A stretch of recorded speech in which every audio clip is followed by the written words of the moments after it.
युद्ध के लिए हल्दी घाटी को चुना गया था, जिसकी मिट्टी हल्दी के रंग के होने के कारण उसका नाम हल्दी घाटी पड़ा था। राणा प्रताप को पता चल चुका था कि मानसिंह के नेतृत्व में मुगलों की एक बड़ी सेना मेवाड़ पर धावा बोलने के लिए कूच करने वाली है। रणनीति को लेकर मतभेद स्पष्ट रूप से सामने आए।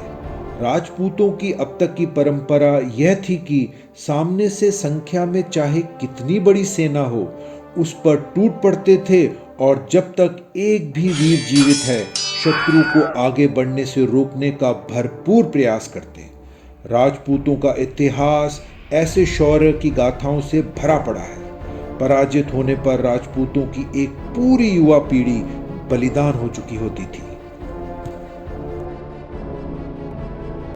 मंत्रणा सभा में कई छोटे बड़े युद्धों के कड़े अनुभव से गुजरे कुछ वरिष्ठ सामंतों, जिसमें राम सिंह तंवर प्रमुख थे, इस मत के थे कि मुगलों से सीधी टक्कर ना ली जाए, उन्हें पहले आक्रमण करने दिया जाए और हमारी सेना दुर्गम व सकरे पर्वतीय स्थल में उनका मुकाबला करते हुए उलझा कर रखे। ऐसी स्थिति में मुगल सेना का मुख्य बल, उनके हाथी और तोपखाना किसी काम ना आ सकेंगे। संख्या में अधिक होने का लाभ भी उनको मैदान में ही था और पर्वतों की आड़ में लगभग अदृश्य भीलों के अचूक निशाने और विषबद्ध बाणों के प्रहार के सामने बड़ी से बड़ी सेना भी असहाय ही रहेगी।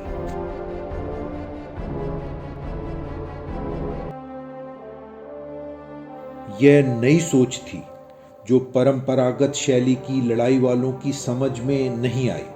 काफी सोच विचार के बाद राणा प्रताप ने लगभग मिलीजुली रणनीति अपनाने का निर्णय लिया।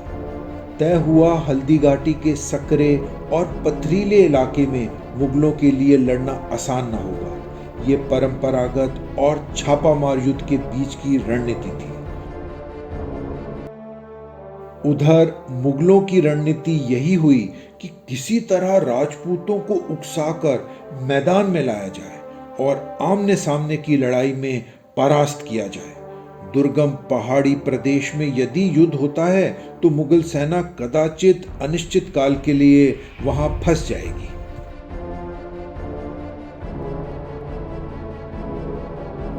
अठारह जून 1576 को राजपूत सेना गोगुंदा से चलकर हल्दी घाटी पहुंच गई और रणनीति के अनुरूप वहां सकरे स्थल पर मोर्चा जमाकर शत्रु की प्रतीक्षा करने लगी।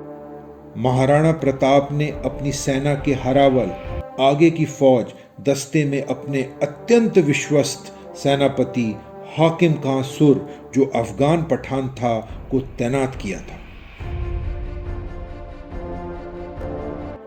मानसिंह अपनी सेना लेकर मोलाला से आगे बढ़ा। वह हल्दी घाटी के सकरे मुहाने पर आकर रुक गया। यह एक छोटा मैदान था जिसे अब बादशाह बाग कहते हैं। मानसिंह यहीं रुककर राजपूतों के आक्रमण का इंतजार करने लगा। मुगलों की सेना एक आंकड़ों के अनुसार 80,000 की विशाल सेना बताई जाती है, जबकि राणा प्रताप के पास सामना करने के लिए कुल 20,000 सैनिक थे। शायद ये आंकड़े बहुत बढ़ा चढ़ाकर पेश किए गए। हो सकता है मानसिंह 5,000 की सेना लेकर आया था। उसका मुकाबला करने के लिए राणा प्रताप के पास 3,000 घुड़सवार थे। भीलों की सेना अलग थी। आंकड़े जो भी सच हैं, कुल मिलाकर यह सत्य है कि महाराणा प्रताप की सेना के मुकाबले मुगल सेना की संख्या बहुत अधिक थी। मानसिंह को उम्मीद थी कि राजपूत शत्रु सेना को देखकर जोश में आ जाएंगे और पहाड़ी दर्रों की अपनी सुदृढ़ मोर्चाबंदी छोड़कर उस पर आक्रमण करने की गलती जरूर करेंगे। मानसिंह अपनी चाल में सफल रहा। आगे की राजपूत सेना ने अपना संयम खो दिया। अब उनसे और इंतजार ना हो सका।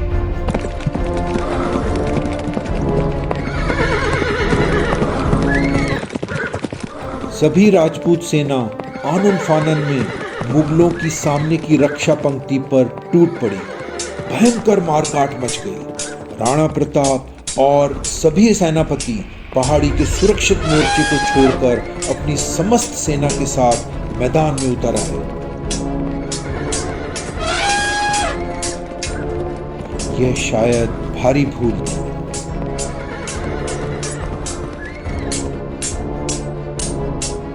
मुख्य सेना आते ही बादशाह बाग की समतल भूमि पर मोर्चा जमाए खड़ी मुगल सेना पर टूट पड़ी। राजपूतों का आक्रमण इतना तीव्र था कि मुगल सेना को वहां जमे रहना कठिन हो गया। राजपूत सेना के हौसले बुलंद थे और मुगल सेना पीछे की ओर हट रही थी। लड़ते लड़ते वे कुछ पीछे उस स्थान पर पहुंच गए जिसे खून की तलाई कहते हैं। यह बनाम नदी के तट पर थी। भारी मार काट मची हुई थी।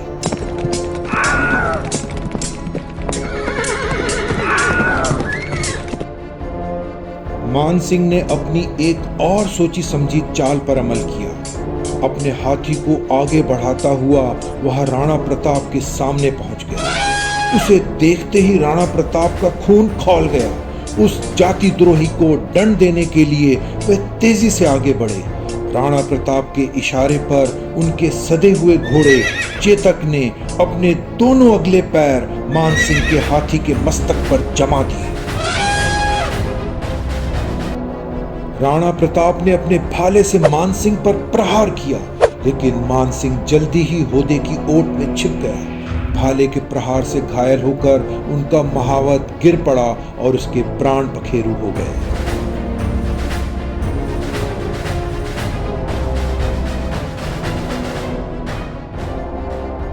इस युद्ध में एक दुखद घटना ये रही कि हाथी पर अपने पैर जमाने के प्रयास में चेतक का एक पैर उसकी सूंड में बंधी दो धारी तलवार से बुरी तरह घायल हो गया। मान सिंह तो भाग गया, मगर नियोजित रणनीति के अनुसार चुनिंदा मुगल दस्ते ने राणा प्रताप को चारों ओर से घेर लिया। उधर हाकिम खांसुर और झालामान की नजर प्रताप की तरफ ही थी। उन्होंने अपने राणा को संकट में देखा तो वे मान सिंह के अंगरक्षक दस्ते पर टूट पड़े। भयंकर मारकाट मचाते हुए शत्रु की रक्षा पंक्ति को चीरते हुए वह लगातार आगे बढ़ते रहे। झालामान अत्यंत वीरता से लड़ते हुए राणा प्रताप के पास पहुंच गया। पहुंचते ही उसने आग्रह किया, अन्नदाता, आप अपना छत्र और पताका मुझे दे दें और आप युद्ध क्षेत्र से सुरक्षित निकल जाएं। यह तो कायरता होगी। प्रताप बोले, मेवाड़ को आपकी आवश्यकता है, अपने लिए नहीं, अपनी मातृभूमि की स्वतंत्रता का संघर्ष जारी रखने के लिए आप अभी निकल जाइए। इतना कहते ही उसने राणा प्रताप को और कुछ कहने का अवसर न देकर उनकी पताका और छत्र स्वयं ले लिया। प्रताप ने घायल चेतक को मोड़ा, कृतज्ञता से एक बार झाला को देखा और निराश भाव से युद्ध भूमि से निकल पड़े।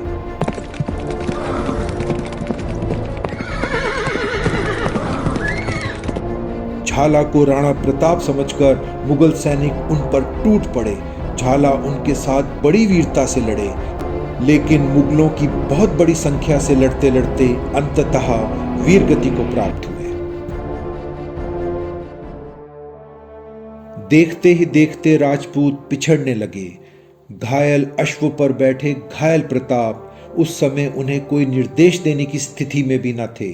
छिन्न भिन्न हो चुकी राजपूत सेना पीछे हट गई। सवार और घोड़ा दोनों घायल थे। राणा प्रताप के शरीर पर अनेक जगह घाव हो गए थे, जिससे रक्त बह रहा था। उन्होंने अपना चेतक बलिया गांव की तरफ मोड़ दिया, जो रक्त तालाब से लगभग 2 मील की दूरी पर था। राणा के रूठे हुए भाई शक्ति सिंह की नजर युद्ध भूमि से निकलकर जाते हुए अपने घायल बड़े भाई पर पड़ी। वह पीछा करता हुआ राणा के पास पहुंचा और बोला, आप जल्दी यहाँ से निकल जाइए, इससे पहले मुगल सैनिक आपको खोजते हुए इधर आए। तब तक चेतक धड़ाम से धरती पर गिर पड़ा और थोड़ी ही देर में उसने दम तोड़ दिया। शक्ति सिंह ने राणा को अपना घोड़ा दिया और जल्दी से निकल जाने को कहा। मित्रों, महाराणा प्रताप की शौर्य गाथा अभी खत्म नहीं हुई है। अगले भाग में देखेंगे कि इस युद्ध के बाद क्या महाराणा प्रताप को मुगलों ने पकड़ लिया, क्या राणा प्रताप ने हार स्वीकार कर ली, क्या उन्होंने संधि पर अपने हस्ताक्षर कर दिए, क्या मुगलों ने मेवाड़ पर अपना पूरा कब्जा जमा लिया, या इसके विपरीत मेवाड़ को स्वतंत्रता दिलाने के लिए महाराणा प्रताप सफल रहे। क्या महाराणा प्रताप हारे हुए दुर्ग फिर जीत पाए, क्या मेवाड़ के जनसाधारण को फिर कभी खुशहाली मिली। ऐसे कई प्रश्न आपके मन में आ रहे होंगे, तो अगले भाग में देखेंगे इन्हीं सब प्रश्नों के उत्तर। और देखते रहिए अमिट निशानी एक कहानी। तब तक के लिए बहुत बहुत धन्यवाद और नमस्कार।